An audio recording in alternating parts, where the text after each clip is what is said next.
levels okay? Do I look okay? You look beautiful. Do I look like... Am I sitting up straight enough? You look like a stud, man. Okay. Now, you don't look good as LeVar Scott, but you look Dude, good. I don't think anyone can ever look as good as that. I see his, like, workout videos, and I'm like, no shot. Like, I know he's 20 years younger than me, but... Dude, insane. Like, dude, you're he's like... so ripped. How old are you? I'll be 40 this year. Yeah. You don't look 40. Thanks, dude. I don't know. I think it's all the paint fumes that... De-age you? Yeah, maybe de-aged me or just soaks into my skin. I don't know. I don't have a fountain of youth anyway. But yeah. You're not hiding it anywhere? I'm not hiding it. You sure? But that dude is insanely ripped. Yeah, he is. He does a good job.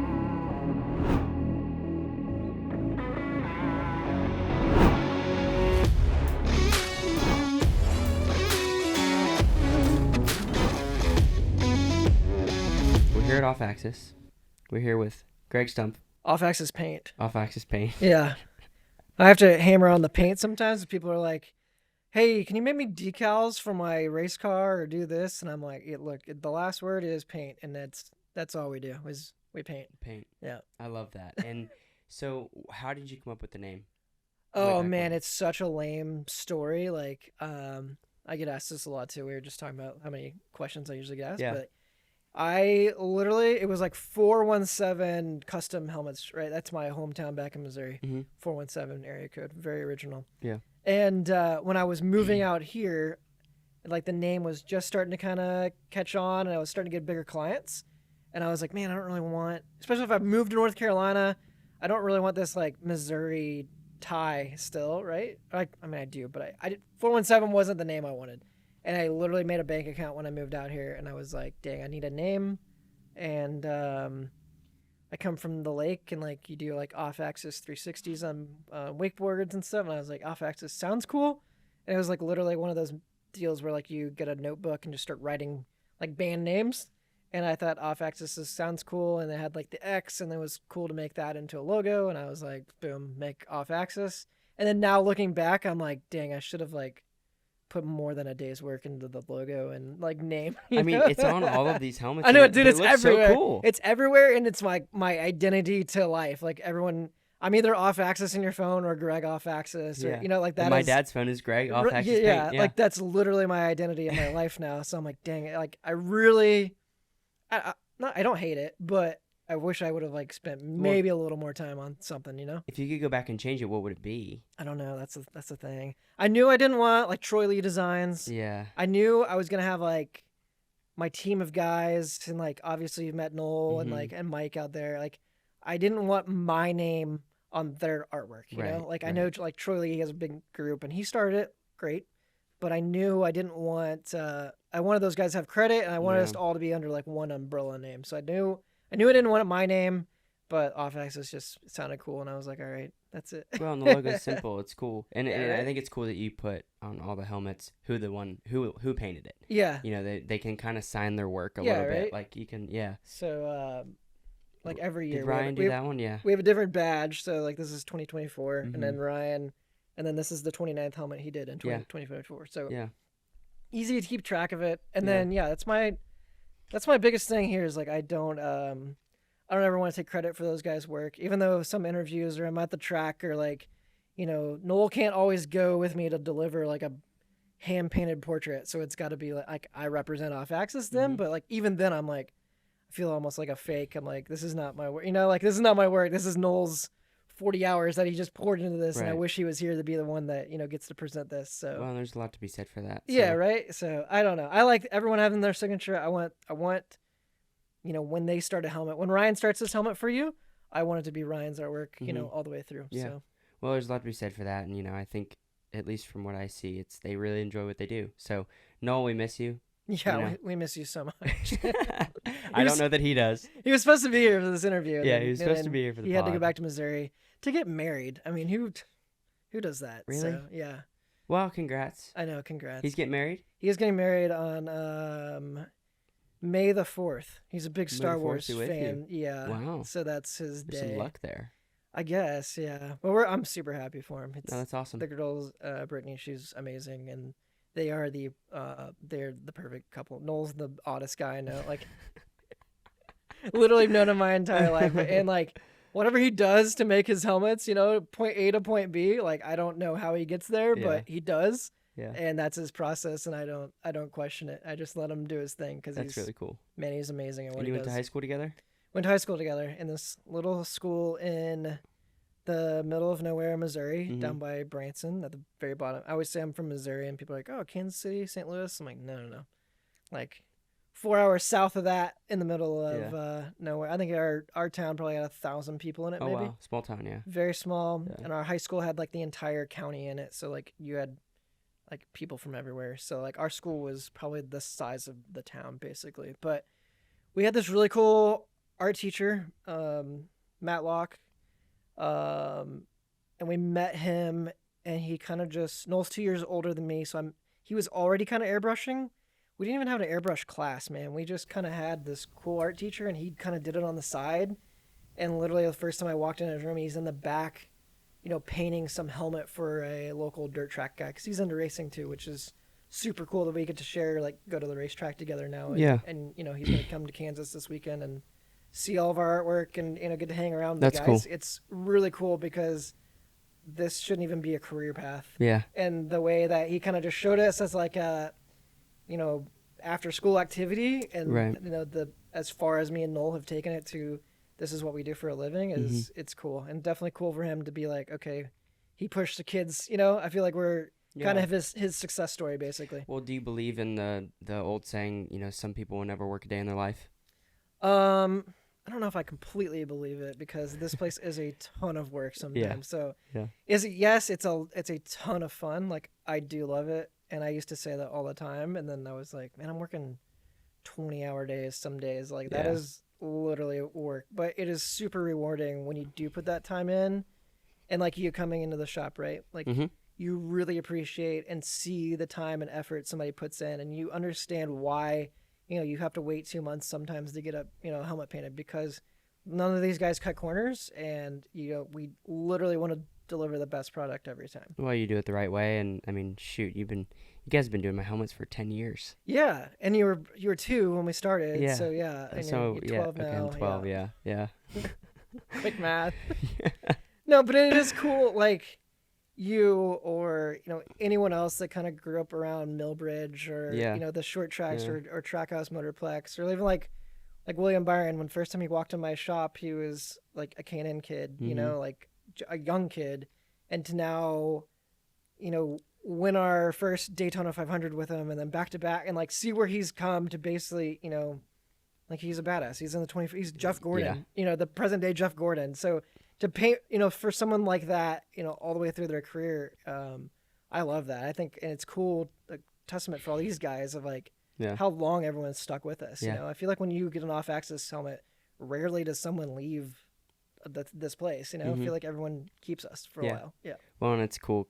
Also, at the same time, I get to race against you a little bit at Yeah. Watkins Glen, so That is fun. you'll be on the button. So we're gonna work our asses off, see if we can't pull one over on you, but we'll see. What we I can mean, do. I hope you do. I will be rooting for you. I root for every off-axis driver in the field, Which and is that's pretty much everybody. Yeah, it's getting to be a lot. You either have an off-axis helmet or you have a plain carbon helmet. Yeah, That's just how it is. that's the only two options. Yeah, that's all you got. So No, there's some cool artists out there. I would, and we get along with everyone, which is Yeah. cool too. Everyone, all the helmet painters now, I feel really respect each other, Mhm. and we kind of, you never go out there and like try to poach their drivers or be like, hey, Yeah. we'll do this cheaper at Offaxis or whatever. Like, everyone is really cordial with everyone, and I think everyone really respects the craft that we all do. Yeah. Like I always look at their helmets, or I'm painting a helmet, and I'm like, man, I hope another artist sees this. Like, not just your customer, but like, I hope another artist like respects what I'm painting. right. Yeah. So you started racing dirt bikes at 4? Yeah, really. Yeah, dang, you did do some deep dive, huh? I did. I did my research. We talked about it. Yeah, I started maybe like 3. I had training wheels on my first motorcycle, and that's what I grew up really like watching, was Supercross Yeah. and motocross and all that kind of stuff. I really Yeah. never even got into NASCAR till I was like in high school, because it was all dirt racing back in Mhm. Missouri. Like we didn't Like sprint asphalt. car stuff too? No, real dirt cars. Okay. Yeah. Oh, okay. Yeah. Real. No, I do love sprint. Like the first time I watched a sprint car was out here at Charlotte Motor Speedway. Okay. And I was like, oh my gosh, these things are insane, like rocket Yeah. ships. But I grew up around dirt modifieds and Yeah. Kenny Wallace and all those Hmm. Schrader and all those guys Yeah. that race dirt cars. So No, that's awesome. So you started racing dirt bikes, and then you started learning airbrush, and yep. then so you, at least from what I researched, talk to us a little bit about how, you started painting for friends at local tracks. Is that kind of how you started painting helmets? Yeah. So back in Branson, beautiful Branson, Missouri. There's a couple theme parks, right? Mm-hmm. And really like low key. It's no Disney World. But me and Noel both worked out there. So Okay. he did caricatures, like drew Mm-hmm. cartoon people, which is why Yeah. he's amazing at portraits and can do anything like that. And I painted t-shirts out there, and I can paint a beach scene with a sunset with a cursive writing with my eyes closed. It's that's where we really got like our 10,000 hours of just doing it over and over and meeting people, talking to people. Like it's just you in this hut all day long painting t-shirts, right? So you got to figure out how to talk to people, take the orders down, take the money, you know, Z out a register at the end of the night, like, and then paint on top of that. So like Yeah. you really figure out how to run a small business. Like Yeah. that's where it all comes from. And when we started, and then I started traveling with the race team and finding these helmets, and I was like, oh dang, this is cool because it's a helmet I can paint at home. I don't have to clock in somewhere, and then I can ship this thing, anywhere in the world. It doesn't need to. I don't need to go there to paint it, which is like a big change for me because we were painting like big murals in schools and children's hospitals, but like you'd have to go there and like stay for 2 weeks and Bring your paint and bring all your paint, stuff. compressor, all these hoses, and especially if it's like a children's hospital, you gotta shut down the entire like wing of the hospital. So it's like, how many hours can you paint in the day to get this like back up and functioning as a Right. a children's hospital? So that's where we got our work ethic because we work nonstop on that kind of stuff. But then the helmet was like, oh, okay, well, I can slow down and actually just paint what we want, get it done, and then ship it out. But completely different learning curve. I didn't even know how to clear coat when I first started. Like I was not good. The first 2 years was bad, and then when we got enough business, that's when I was like, okay, this probably needs to be in North Carolina and not, down here in the middle of nowhere. So. And so you moved here with what, the hopes of just jumping into the NASCAR world, or was it more just everything racing? Honestly, just the NASCAR world. I really started getting more NASCAR. Started painting for like JJ Yaley was my first guy. Met the Allgaiers, big help there. I based some of my early helmets off the Allgaiers. Yeah, like Justin's he's like if he wasn't racing, he'd be in here painting helmets with us probably. Like not probably, definitely. And then Mark Martin sponsored our dirt car, so I got his stuff when he came back. Kenny Wallace, he's from Missouri. Just started meeting all these bigger names, and it just kind of snowballed to like, oh, this isn't a hobby anymore. Like this is like real life. Like I need to take it a little more serious, probably. Yeah. And that's when I found literally a storage unit here, and then I found out there was no one like doing helmets in Mooresville, like in town, and I was like, all right, well that's crazy. Like it's just a gold mine. Like all the drivers live here. Why wouldn't you be right here? Yeah. So I kind of knew I was at a ceiling where I was, and I didn't really have anything going for me. I didn't really know what I wanted to do. I kind of dropped out of college, so don't do that if you're not telling anyone to drop out of college. But I knew I could already see, like, in high school, we already were making money airbrushing, Like, it wasn't like it was kind of a hobby, but it was turning into, like, a full-blown career then. So when I did go to, like, my first semester of college, I was like, oh, I'm already... Like, I'm past this. Like, I'm not learning anything here. Like, I would rather be making money than going in student loan debt. This isn't helping. So, I literally just loaded everything into a U-Haul truck. I had more, like, paint and stuff than I did clothes, and I just literally moved out here, and I said, if it doesn't work, I'll move back home in 6 months, Yeah. And fortunately, we're here almost 15 years later. We don't have to move home yet. Not yet. Not yet, yeah. I think it's gonna happen every day. So I don't ever take this place for granted, or the nice shop we have, or the the influx of helmets to paint every day. But I know that the helmet doesn't make the car go any faster, and that can go away any day. So not that I stress about it, but I do understand what we do. Like, you don't have to have a cool helmet to race a race car, But well, I mean, you got to look good to play. You have to look good. So, it probably at least 2/10, but I think it's worth 2.5. Yeah, personally, I would personal say experience. that. So. Yeah, but yeah, I know it can go away at any day, and Right. that's not something I take lightly. And I make sure all these guys have work and get to feed their wives and kids. So, So was the move here, was it, did it feel like it was like oh, this is a big jump for me, or did it feel kind of just normal? it felt kind of normal. Yes, big jump. I think I was like early 20s at Mm-hmm. that time. But a lot of my friends were like moving away too. Like they were getting bigger jobs and like going on to be more successful. And then people would be like, "Well, what do you do?" And I'm like, "Paint helmets." Like that's not like a job, you know? Like that's not a career day job or like something you go into your counselor office and they're like, "Yeah, helmet. You need to be a helmet painter." So it's almost like not embarrassing, but it's like all my other friends are like getting bigger jobs and Yeah. bigger goals in life, and I'm like, I'm gonna go watch cars go in circles and paint Right. their helmets. Like, I don't know. It's just not like, and I wasn't making any money at the time Mm-hmm. either. Like, barely making enough for fuel in my truck and like a Taco Bell basically. Yeah. So like, Wow, but that's where I feel like when you look at success stories and you look at people who have made it by doing it on their own, it comes from just the straight grit and determination to, you know what, I'm gonna do this, and I'm either gonna make it or I'm not, but I'm gonna give it all I got. that's my mindset wholeheartedly. And I Yeah. was like, I might not be the best artist, or I still don't think I'm the best artist. Like far from it. Like I don't even come close, right? And that's not even my own shop. That is like overall. But I know for a fact I will outwork anyone else. Like I will stay here and I will spend 12 hours straight digging on a helmet, take a break, and I'll go work 12 more hours. Like that's not a problem for me. So I knew if I kept that determination, like you can literally do anything you want to do. Like Where does that come from? Does that come from something that you were taught as a kid, or does it just come from finding man, it deep within start yourself? start paying you for therapy session, huh? I, Um, I just take advice from other people and put it all together and call it yeah, just something. throw it at the wall. Yeah, see what sticks. No, I think it comes from my family. Like growing up, just watching my parents own their own businesses Mm-hmm. and watching that work ethic of Right. like, you can't fail, you don't have an option, Yeah.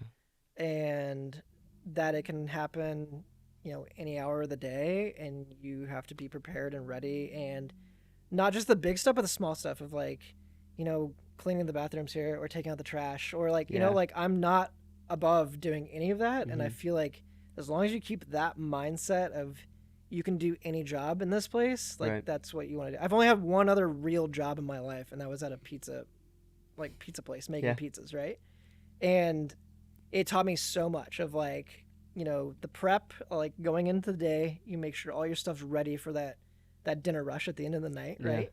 You can't be caught, not having something or not having pizzas ready or not having all your stuff. So preparation was the biggest thing there. Into the night, cleaning everything, Yeah. right? And then such a small crew that like everyone could make pizzas, they could take orders, you could answer the phone.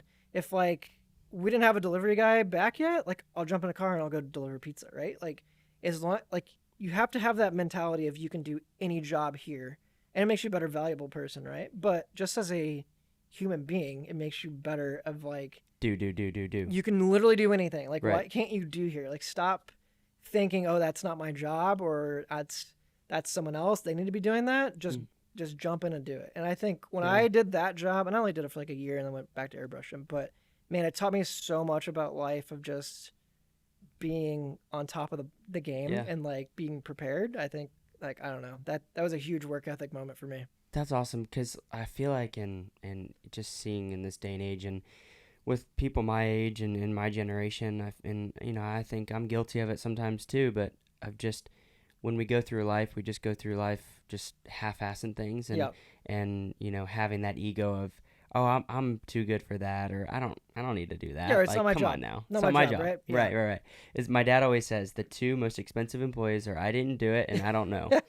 So I feel like if you can just at least like what I've learned from my dad and I'm lucky to have been raised by someone who preached that to me and Yeah, my he's a mom and smart dad. guy. He's not dumb. You're right. Yeah. So there were probably times when I was younger that I thought my mom and dad were just like, what are you talking about? And think I'm smarter. But at the end of the day, I know I'm not. And I'm I going to know. get, And then you grow up and you're like, man, they were right. yeah. Like, And they're going to dang watch it. this and be like, Yeah. I told you, Yeah. but don't get too big of a head, Dad. But no, I feel like we just, it's pretty simple. I think we overcomplicate things, and it's just keep it simple, stupid, and just Yep. do what you got to do. Yeah. Yeah. My parents were the same way. They thought helmet painting was a hobby too. They were like, Yeah.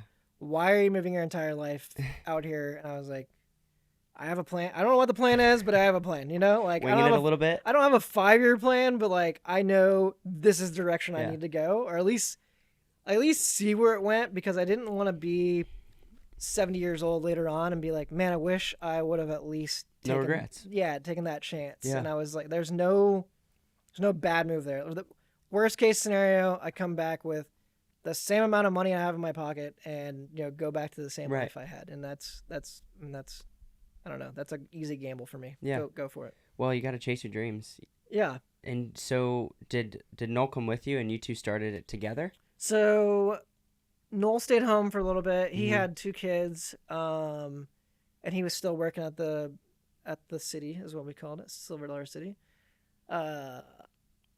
And then I was like, hey, I don't have enough work yet, but like, let me get this going. Right. And I think he started coming out to help it like 2 years in, basically. Yeah. And then we found Mike early on, which crazy story with him. Like he moved up here from Florida with an animation degree, and you know, had a kid and then just had twins and didn't expect to have twins. So it like came from like a family of 3 to a family of 5 really quick. And I was so nervous to take him on because like I'm a new business owner. I have no mentor. There's no handbook on how to run a helmet paint company or, you know, what to do here. And I was like, man, I don't know if I want to take this on as like a, you know, I know I need more employees because we're slammed here, but like, do I really want to be responsible for, at the end of the day, making sure that guy has a paycheck and making sure, you know, his family is provided for him? Yeah. And we did, and he'd never airbrushed in his life, and now, dude, he's one of the. Mm-hmm. If you want a clean Euro style helmet, man, he is like Ryan's great. Don't get me wrong, but Mike will stress over making sure everything is exactly right on there, everything's symmetrical. Like he is the guy for that. So I love our shop too, just because everyone is the same. Of like, you know, this wasn't a career path for them, and we've all kind of come together to make cool shit and. And it's like a tattoo shop. When you walk in, everyone has their different strengths too, right? Like Right. when you walk in and you're like, hey, I want this type of helmet, I know exactly which artist to give your helmet to.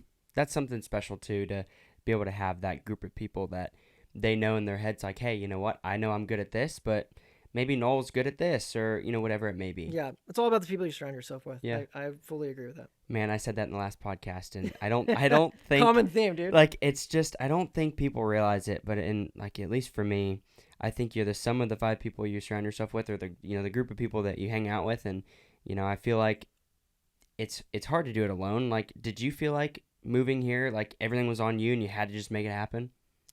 Yeah, but it was just me by myself, right? Mhm. Like I was living in a back bedroom, basically on a couch. Like it was just me. It didn't get really real until I started hiring people. and started expanding, and I was like, oh, I need to. If I wasn't taking it serious, I really need to take it serious now. Like on how to make a business and like grow it. And dude, it's I don't know. You can go to as many seminars or classes or online things as you want. Like nothing will prepare you to running a small business and like being successful like every year, like growing it. Dude, there's so many growing pains, just so much to learn that you just aren't taught, you know, and you just have to have really hard life lessons on, you know, just on how to treat people or, you know, deadlines. Like we will not miss deadlines in here. We never have, you know, like that's the other work ethic part. Like we will, you know, if you say this helmet needs to be done on this date, it will be done on that day. We don't mess around with that kind of stuff. Yeah.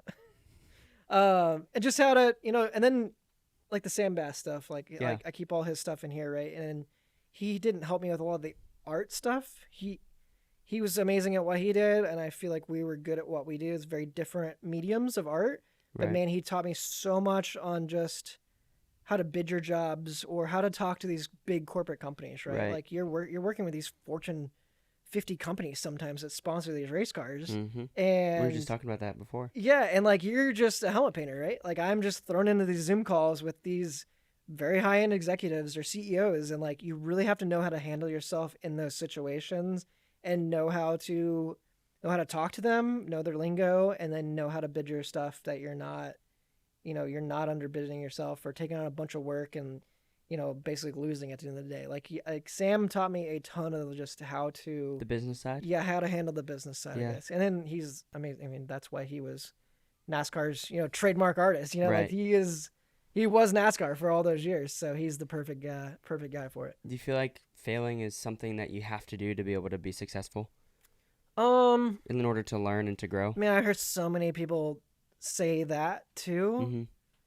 I think small failures, yeah. I've never had like a giant like catastrophe in here, Right. Like I've never had any giant fail just because I feel like we work so hard to make sure we don't fail. Like our prep and our just the way we do things, like Right. it's a well-oiled machine out there, like. And I don't think we take huge risks either. Like I know what lane we need to stay in and where we Right. need to go. Yeah, I've had a few things that we've tried to start and it fails, and I'm like, okay, let's go this direction, Mm-hmm. But I don't know. I definitely take the opportunity if it comes at you, and don't be afraid to fail for sure. Right. But if you say you're gonna do something, then figure it out and be the best at it. I feel like I hear that so much, and whether it's people giving advice or other podcasts, or Yeah. it's like, well, you have to fail to learn. And I don't know. I just have a different thought about it. It's like you said, take those opportunities, but don't try to. Yeah, don't go out trying to fail. But yeah, I don't know. Work so hard that you literally can't fail. That's Right. been my MO the whole time, I guess. I love that. It's the what we were talking about earlier, the Dana White or what was it? It was the Joe Rogan podcast. Kevin thinks I'm trying to be like Joe Rogan, except I don't. You're the one that Start looks more like start Joe bodybuilding Rogan. more, I guess. So Yeah. I still got some of this, but okay. So kind of transitioning a little bit.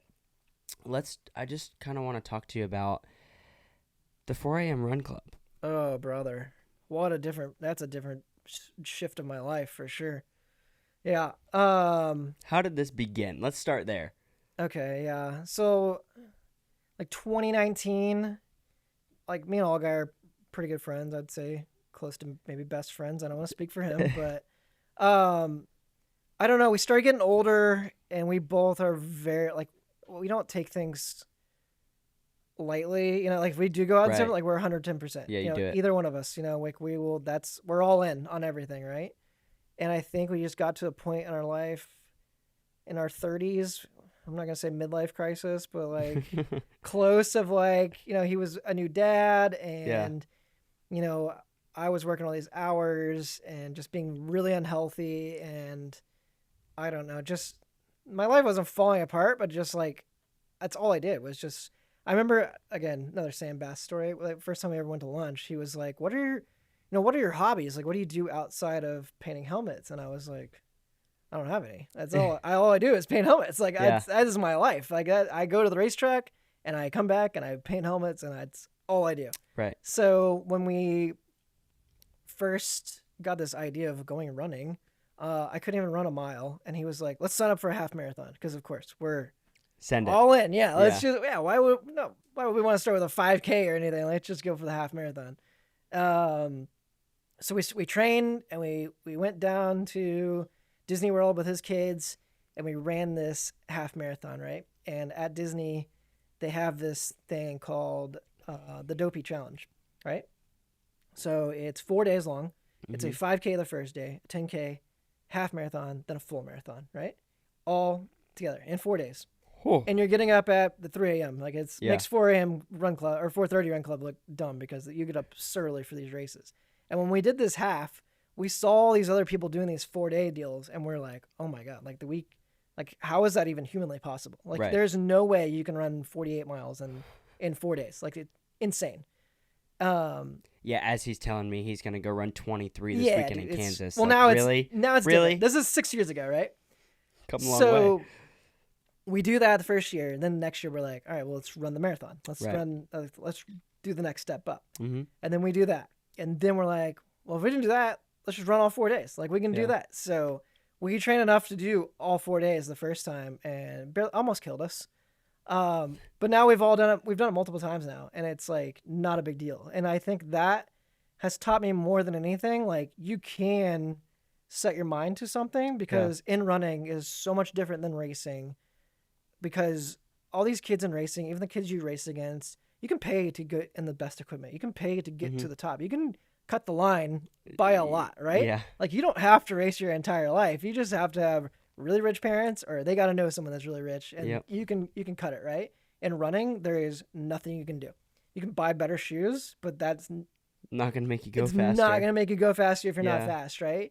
And I think just building small blocks of getting better every day, of going from like, oh my gosh, I can't believe we ran 13 miles to, oh, now we did the 4-day deal and it feels easy, and we, you PR the last day, of just looking back and being like, man, you can literally do anything as long as you put the time and effort into something. And so the running deal has just been crazy, completely different life change for me, just because, Offaxis it's almost 20 years old now. Like it's in its teenage years. It's going Yeah. off to college. Like I need something Almost different. older than me, Right? or I'm almost older. Never It's mind. close. That was Yeah. bad. No, I no, was no. gonna say Math it's is almost hard for older race than car me, drivers. but it is older than me. But like just the group of people, again, the Yeah. people you surround yourself with. Like we Yeah. have, like in our run group, we have Tyler Green, he's the host of our spotter. He's Yeah. a therapist also, on the roof. Mm-hmm. Sammy Smith. We have a couple. Therapist. We have a couple of I love that. NASCAR officials that go Yeah. with us. Bobby Dale, his wife is a running coach, and he works at Hendrick. Like we have Yeah. all these just different people in running, or in the industry, that we just get up at 4:30 and go run now. And I just think it teaches you to do hard things, and Discipline.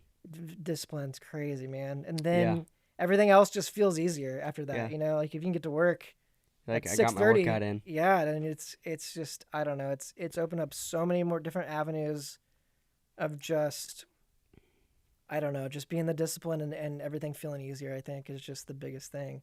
Yeah. So I ask all the drivers and athletes and what their, whether it's a pre-race ritual, or for Jared Odrick and racing too, but also pre-game ritual. What's your pre-run ritual? Do you have a like, okay, I wake up and I go do this, this, and this before I go run? If it's a race, get up in the morning, and it's literally like a bottle of water with a scoop of protein and an Uncrustable. An Uncrustable. Mhm, Why? yeah.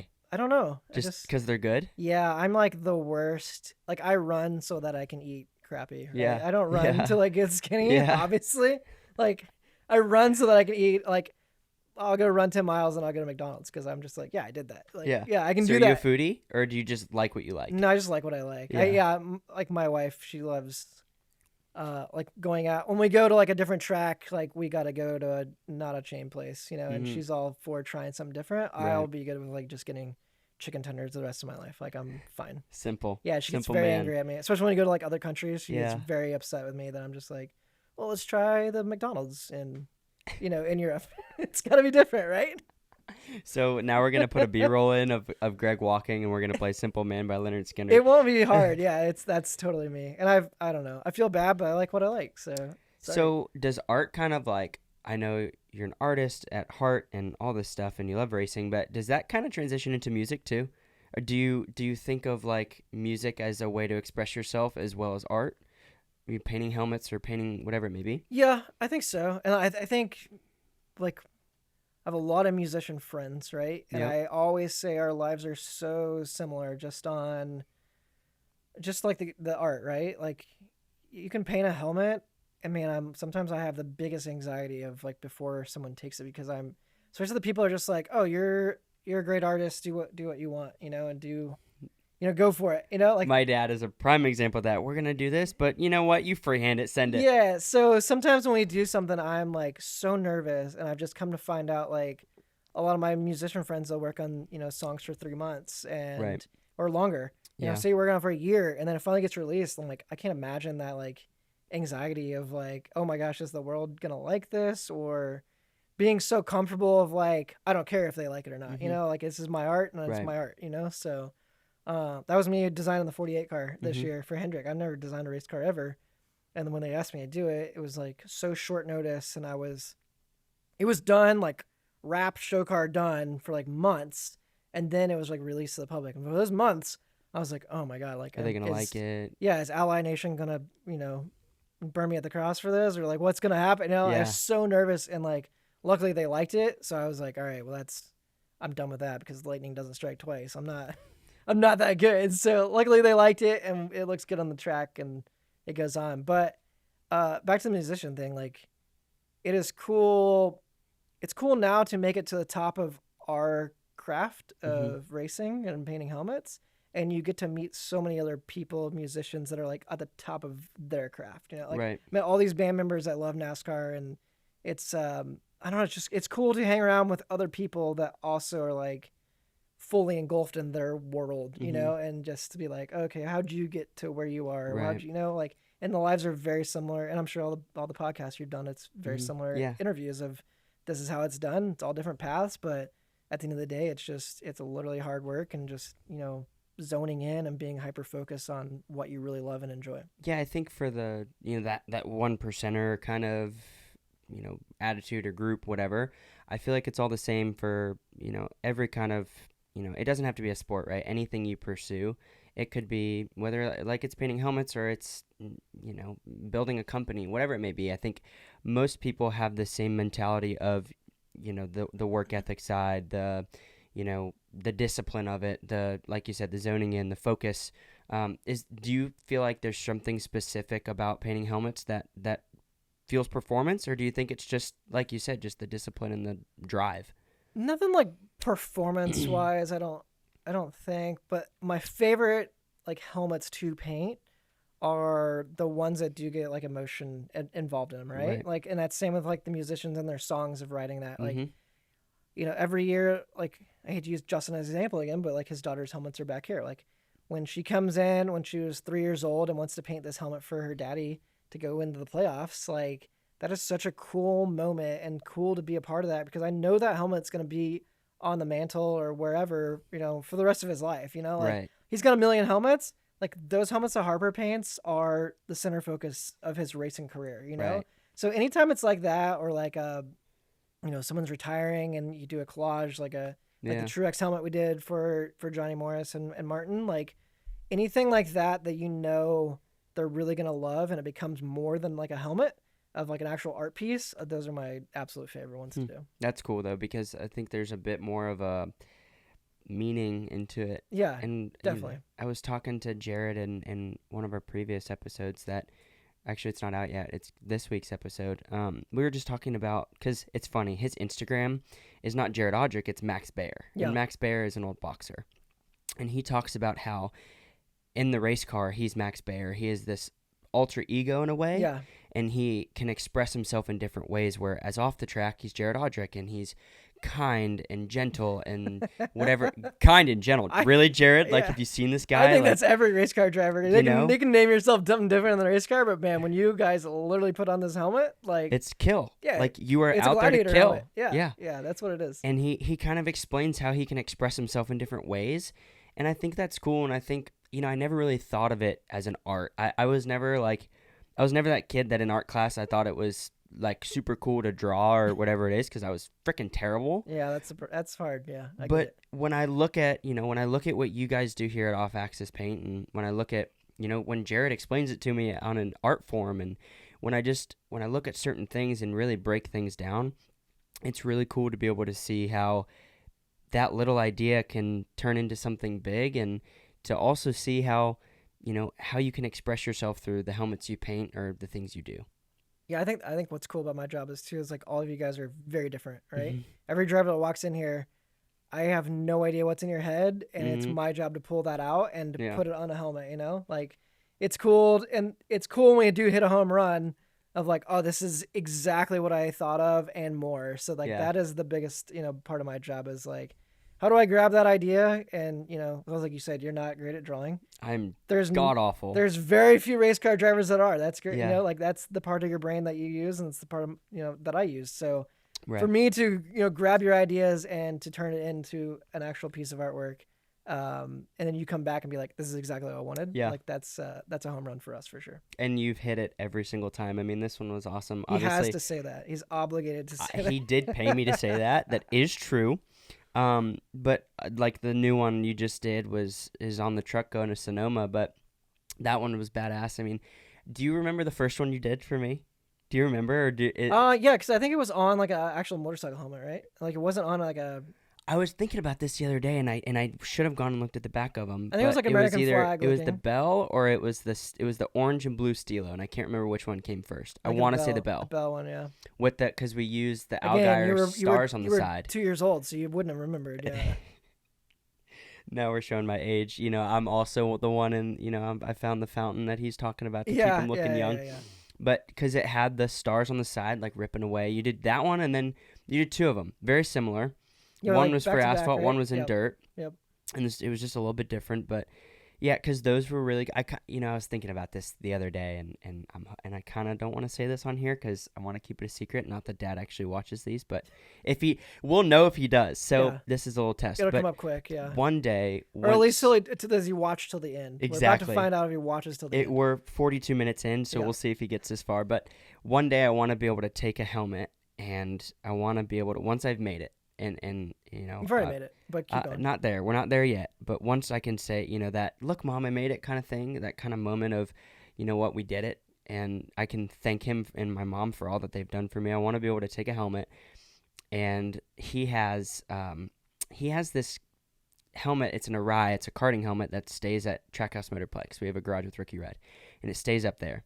And I want to casually glazes over. You have a garage with Ricky Rudd, yeah, no big deal. The legendary Ricky Rudd. Going. Yeah. So I want to take that paint that's on that helmet, and I want to recreate it on a current and race it. Oh, that would be cool. And be able to do that. So we'll get together on that when it's time, and maybe we do one where half of it is his and half of it is mine. I don't know. I want to do something like that to be able to, and then race it, hopefully winning it, and give it to him. Be like, here, Dad, You're look. done. So, but maybe that can be our. I hate to break it to you too, but you have made it. Just so you know, you're a professional race car driver. And it doesn't matter what level you will go to, you guys will always want more out of it. Yeah. You can make it to, Riley's driver, like one of those guys, like a Sammy Smith. Well, he's not a cup driver. Well, then you get to a cup driver. You want to be a cup winning driver, and then you want to be a cup champion. Like, where is the point that you're like? There's no point of stopping. You've made it. Like that's okay, that's a cup champion. thing. Now I want to be a two-time. Yeah, exactly. Now, that's it. You guys are all crazy in the head. So just so you know, I back up and look at the big picture. You're still young. You drive a race car for a living. You're not working at a pizza place. You have made it. Well, I need to go a little farther. I need to be able to get paid first, and then we can say we made it. So if that's the hard cutoff line, that's fine by me. Yeah. Get paid to drive a race car. Yeah. So I don't know. I think it's funny when you say that, and you can see that in us drivers, and I'm the same way though. It's just the way we work, the way we're wired. I think some people aren't, but some people are, and it's cool because like I feel like I'm in this sport where I keep getting better and growing, but then there's always something on the other side of that to get better. And I think there's something special and something to be said for that, because there's never a point where you can stop working. Yeah. And for me, it's like, I know I can work 10 times harder than I'm working now, but I don't know how, but I got to figure it out. I would say my biggest advice on that topic was I always wanted to, like I got a cup driver, and then he was like a start and park at the time, and I was just cool to be in the field, right? Mm-hmm. Then I got like a little better driver, and then we got like a Mark Martin, and then like a Kyle Busch, and then like when our helmets are everywhere, they're winning almost every single weekend and all of it, and when I was like, oh, I've done more than I ever set out to do, and I can kind of back off a little bit and just like stop chasing it so much and just focus on being better at like what I do, and when I started doing that, then it really started like pouring on. Like when I stopped chasing it so hard and just focused on being really good at what I'm good at, which is literally going to the track and selling helmets and painting them. Then it's like all these celebrities, or like the Savannah Bananas deal, and like Travis Pastrana and Cletus, like everyone is just coming over here now, and it's because we just said, all right, how do we just be the best at what we do? Do you like when I hear that, and I keep hearing this over and over again, this like the KISS theory, the keep it simple, stupid. I from my team owner Nick Tucker, shout out Nick, but Arca driver, Arcanic, Arcanic, right yeah, Arcanic, and which he did great, by the way. He did great, yeah. You guys did better, obviously. You guys got the win. It wasn't me, dude. Yeah, but yeah. But do you really feel like, at least from what I hear and how I take it, it's just keeping it simple? Yeah, just keep it simple. Simplifying it. Yeah, and I always was like, okay, what else can we sell in here? Let's sell our channel. Let's just make our own helmet skirts. Let's try to do a million things. And I was like, well, we're good at painting helmets. Let's just paint helmets. Keep painting them. And then when we did that and just like focused on just getting them done and out the door and making the deadlines quicker, man, I thought we could even charge more for our artwork because we were so fast. And you can come in here if someone came in here, which this happens quite a bit, like the Friday before the Daytona 500, and they like, hey, we just got a sponsor. Can you get a helmet done, by Wednesday for the duels on Thursday? We can do that here, and that's the biggest part is like, because we've just focused on how to make helmets quick and, be reliable, and everyone knows if they do that, we can 100% get it done. It's not, when I tell you it's going to be done, I mean, it's going to be done. So when we started doing that, man, I feel like doors really open for this place.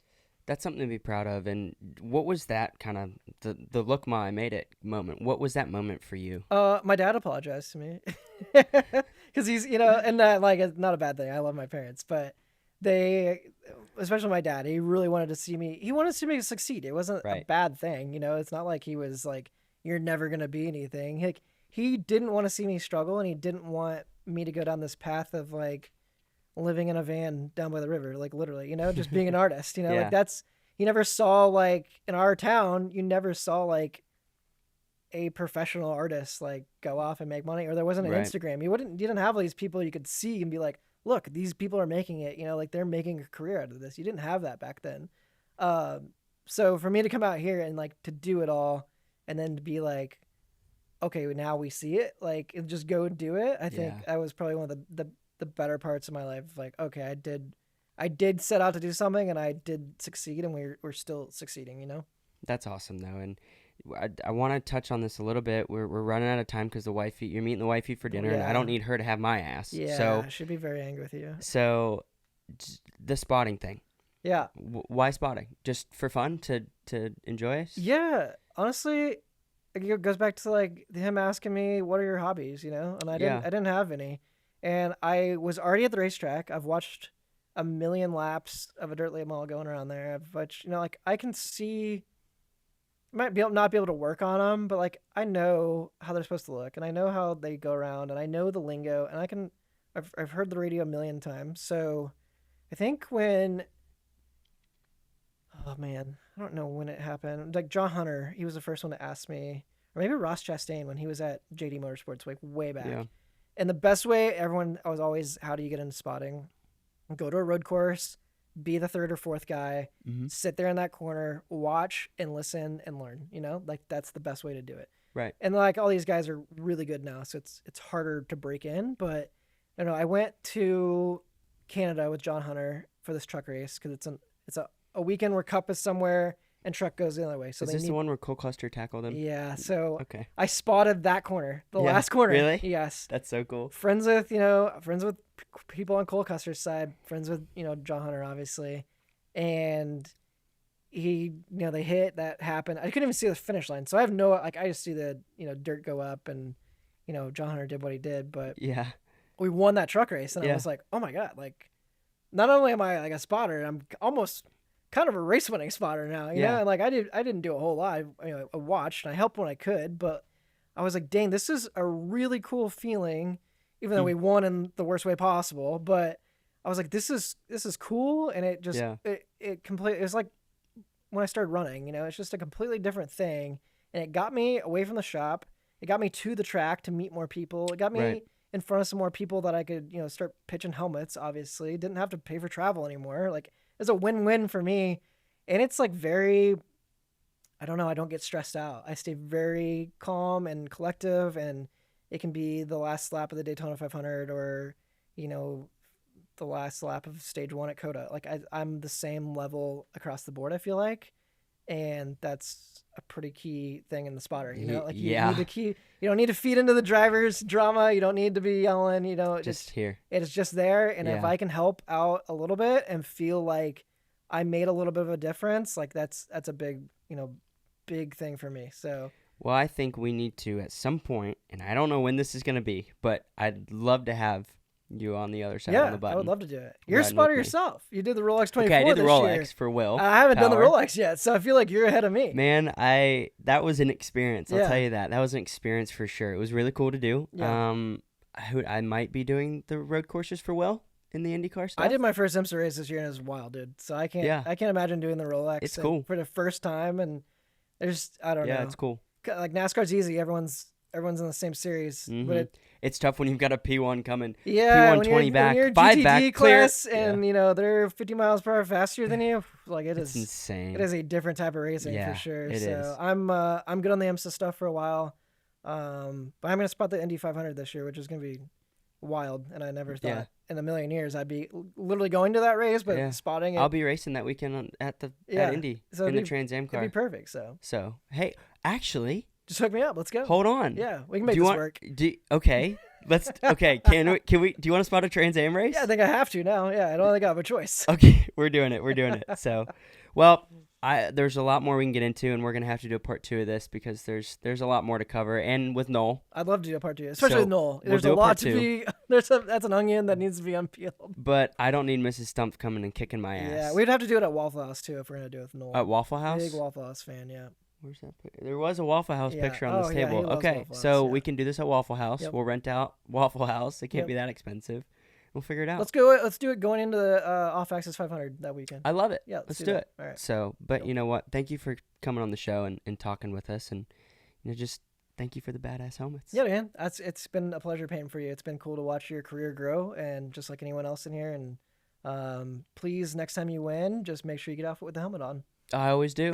So, thank you, sir. Thanks, dude. Oh, we're doing that. That was awesome. Do that. Sweet. That was awesome. Nice save on Cut.